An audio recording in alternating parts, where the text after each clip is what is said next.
Hello, fellow adventurers. Lately, we've been working on the Dareburg River Valley. This is world-building basics, the kinds of things that anyone in the region could find out by reading a few travel brochures.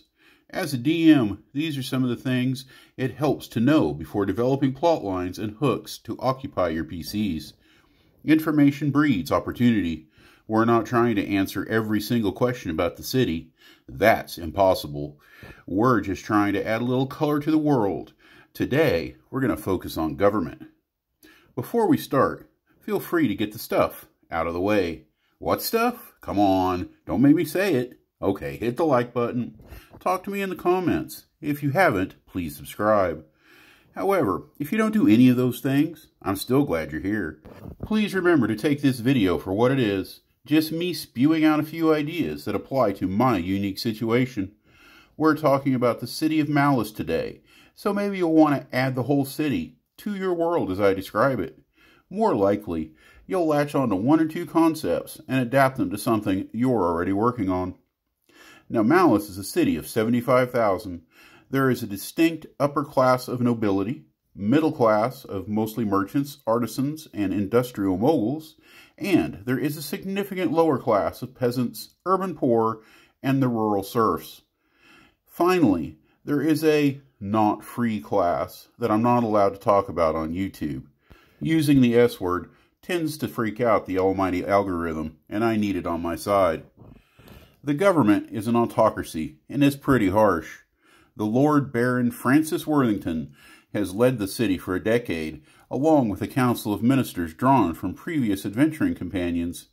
Many of these individuals, including Francis, are known to have committed some serious murder-hobo shenanigans, usually in the name of order.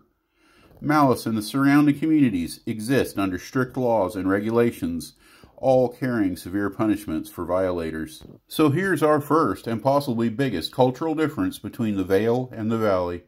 There is almost no corruption in Malice. It's simply not worth the risks. Meanwhile, in Heston, bribes are the norm. Record-keeping, such as census-taking, is detailed in the Dareburg River Valley. Taxes are precise calculations. In the London Vale, a census is just a best guess, and taxes essentially random.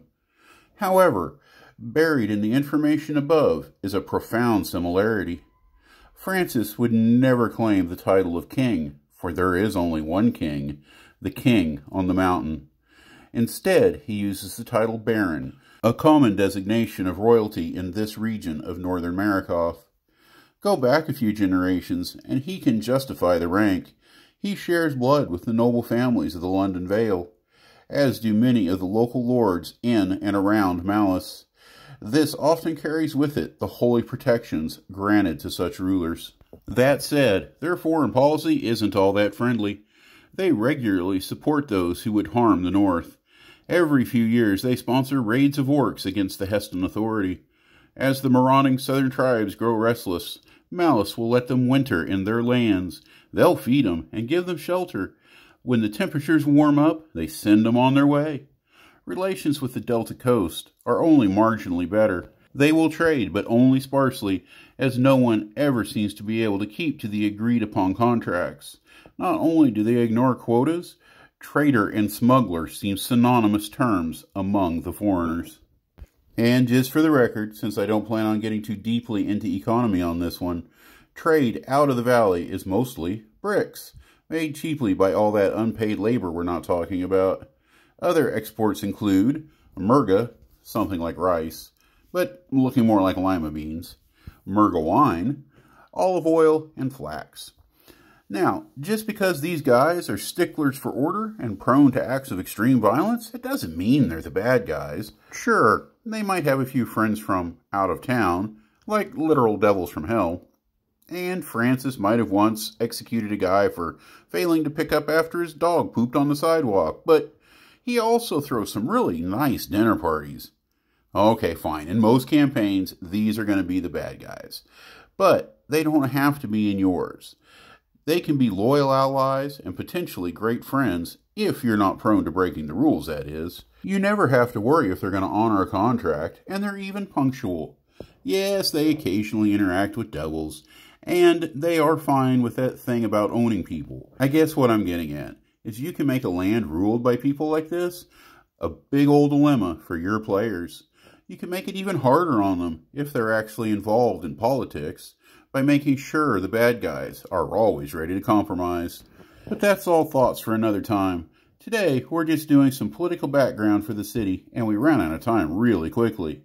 Next go, I think we'll just do some quick hits, answering basic questions from the development document in rapid succession. That's why the thing exists after all. Well, at least one of the reasons. I want to thank you all for stopping by. It's an early spring, and I'm sure you have lots of outdoor activities you've been wanting to get to. I've started going on longer walks again myself. There's a big hill, small mountain, I've been thinking about hiking up as well. No matter your plans, I hope that you all have a great rest of the day. Cheers!